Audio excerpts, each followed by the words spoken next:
The night was unusually quiet over the outskirts of eastern Ukraine, the kind of deceptive silence that soldiers had learned not to trust.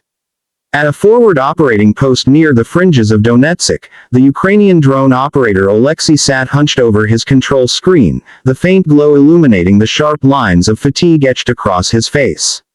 For weeks, intelligence reports had warned of a convoy of Russian electronic warfare vehicles moving steadily toward a newly reinforced supply hub. The convoy was elusive, constantly shifting routes and guarded by layers of anti-air defenses. But tonight felt different. There was something in the air, a tension so deep it almost hummed, as if the earth itself sensed that something extraordinary was about to unfold. Alexei wasn't supposed to be on duty tonight. His shift had ended hours earlier, but sleep wouldn't come, so he wandered back into the operations tent, tracing the familiar steps like a man begging for purpose. The commander barely looked at him before nodding, a silent approval between soldiers who understood each other without words. There was work to do, and any pair of steady hands was welcome. Far to the east, on the Russian side of the line, the convoy was indeed on the move. Diesel engines rumbled through the forest track as camouflaged headlights cut thin slices of visibility between the trees. Soldiers sat shoulder to shoulder inside armored carriers, helmets tilted forward, dozing with rifles resting across their chests. The officers in charge had been assured that a new jamming system mounted in one of the vehicles would make them practically invisible to Ukrainian drones. Confidence was high. Some even joked about how Ukrainian drone teams would be sitting helplessly with dead screens while the convoy rolled past them without a trace.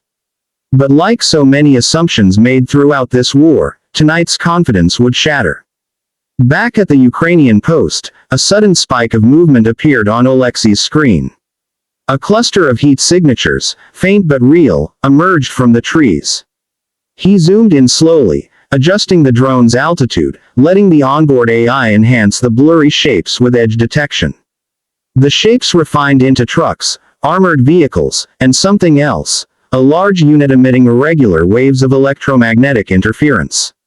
His breath caught. It was exactly what intelligence had been waiting for. The commander leaned over his shoulder, whispering, "Stay steady. We don't push yet." The mission wasn't simply to strike the convoy but to expose it, observe its defenses, and wait for the perfect opening. In drone warfare, patience was often the deadliest weapon. Miles above them, the night sky was not silent at all. Unseen by the Russians, multiple Ukrainian reconnaissance drones were drifting at different altitudes like silent ghosts, each one tracking the convoy from a unique angle. Some were thermal drones, others signal tracking models designed to sniff out jamming frequencies. The data streamed back to the operations tent, where a cluster of analysts watched with hushed precision. What they saw was troubling. The jamming vehicle was far stronger than expected, powerful enough to knock mid-range drones out of the air if they ventured too close. The analysts began recalibrating flight paths, feeding new instructions to the swarm. They couldn't afford to lose drones tonight. But they would not back down either. Inside the Russian convoy, one junior officer noticed something odd. His tablet flickered, its internal compass glitching for a moment before stabilizing.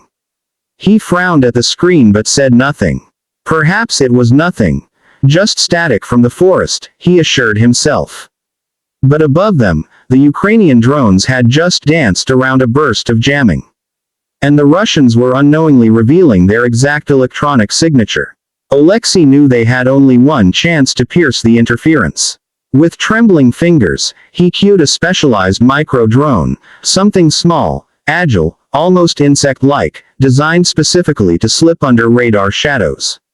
Its wings buzzed like a wasp as it lifted from the pad, ascending into the dark. As the micro-drone neared the convoy, the Russian jamming intensified, making the video feed glitch in jittery, digital spasms. But every few seconds, a clean frame would appear. A truck, an antenna, an officer standing by a vehicle smoking a cigarette. A moment of darkness. Then clarity again. Alexei worked like a surgeon, threading the drone through pockets of unjammed airwaves. The micro-drone dropped in elevation, weaving between trees, skimming low enough to be mistaken for some nocturnal creature. Then came the moment of truth. A clean shot of the jamming truck, antennas unfolding like the limbs of a mechanical spider. Alexei marked the coordinates. It was time. Across Ukraine, in a remote hangar where engineers barely spoke during shifts, a different kind of drone was warming up. This was a long-range strike drone, far larger than the Recon models, capable of traveling deep behind lines and carrying an explosive payload engineered to shatter armored vehicles. When the green light came through, the strike team launched it into the night sky. Its wings caught the wind, slicing upward until it blended into the clouds. Operators handed off control between regional stations to minimize risk of signal loss. It was an elegant dance, a relay of precision. This drone was not meant to fly like a fragile scout. It was a hunter. Back at the Russian convoy, the officers had begun to sense something wrong. Their radios crackled in strange patterns. Birds overhead scattered all at once, taking to the sky in a noisy rush. Even the soldiers inside the armored carriers felt the shift, some deep animal instinct warning them that the night was turning against them. The commanding officer stepped out of his vehicle, scanning the treetops. Nothing. Only wind. Only darkness. But beneath that darkness, high above their line of sight, the strike drone was already moving into position, guided by the GPS coordinates Alexei had gathered. The moment the Russian jamming vehicle emitted another pulse, the Ukrainian drone detected the electromagnetic shockwave and locked onto the source. There was no turning back now. As the strike drone descended through the cloud layer, its engine quieted, gliding like a predatory bird stalking unsuspecting prey. The convoy kept moving, oblivious. Soldiers joked, officers checked maps, drivers adjusted their speed. And then the sky split open. A metallic hum grew louder in seconds. Soldiers looked up in confusion. Someone shouted. The commanding officer barely had time to process what was happening before a sudden streak of fire tore through the darkness. The explosion was devastating. The jamming truck erupted in a ball of flame, sending shrapnel in every direction. The shockwave crashed through the forest, knocking birds from branches and slamming soldiers to the ground. Panic surged through the convoy as men scrambled for cover. Radios filled with screams, static, and frantic commands. Within moments, the jamming system was gone, burned into twisted metal. And now, without its protection, the entire convoy was exposed. Alexei watched the live feed with shaking hands. The first strike had landed perfectly. But the job wasn't finished. The Russian vehicles were fanning out, attempting evasive maneuvers, splitting into smaller groups to make targeting harder.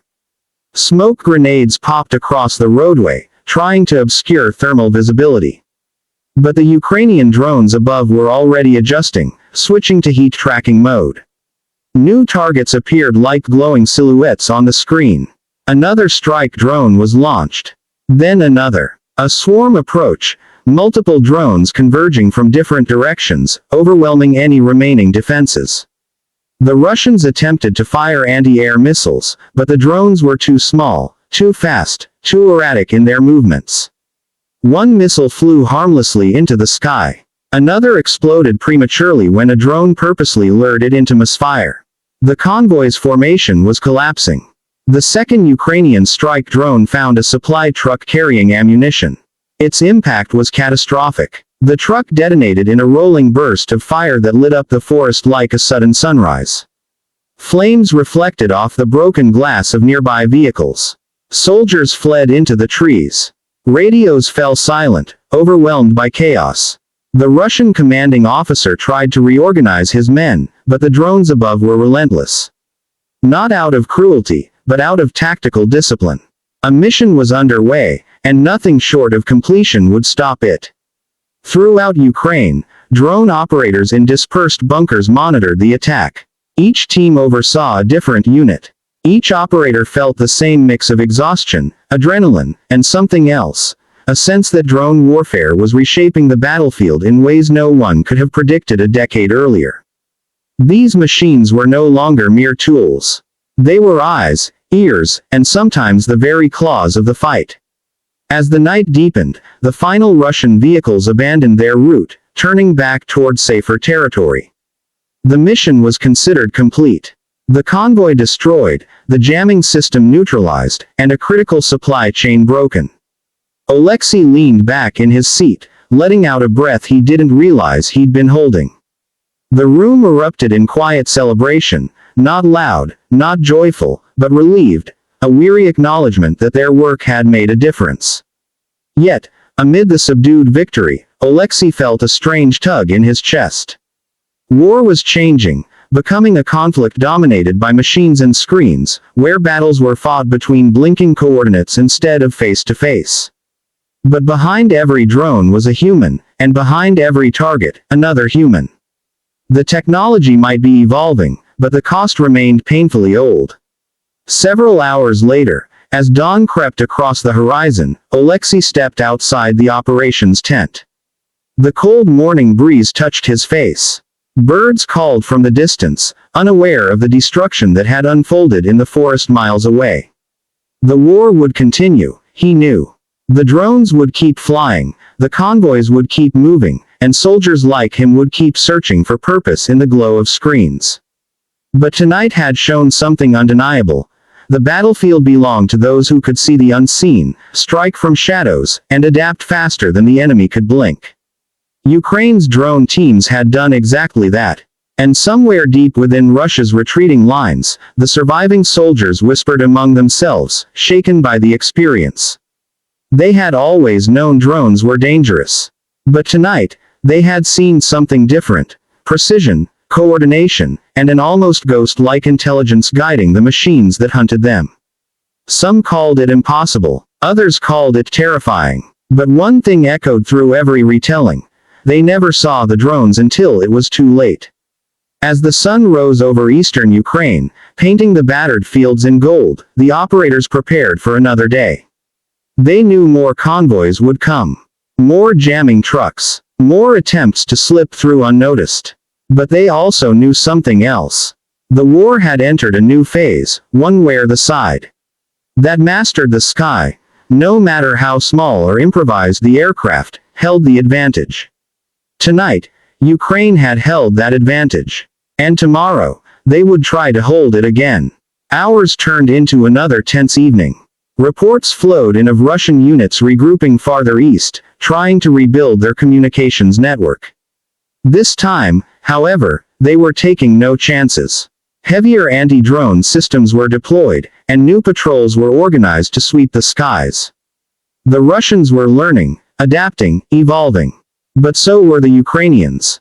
Drone engineers worked tirelessly, analyzing data from the attack, improving designs, adjusting frequencies, developing counter-jamming algorithms, and crafting even smaller reconnaissance models.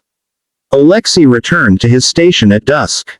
He watched the landscape through another drone's camera: silent villages, dark forests, abandoned roads. The war wasn't over. It might not be over for a long time. But for the first time in weeks, he felt something resembling hope. Not hope for victory, but hope that they could survive another day, another night, another mission. And high above them all, drifting through the starlit sky like a mechanical constellation, the drones kept watching.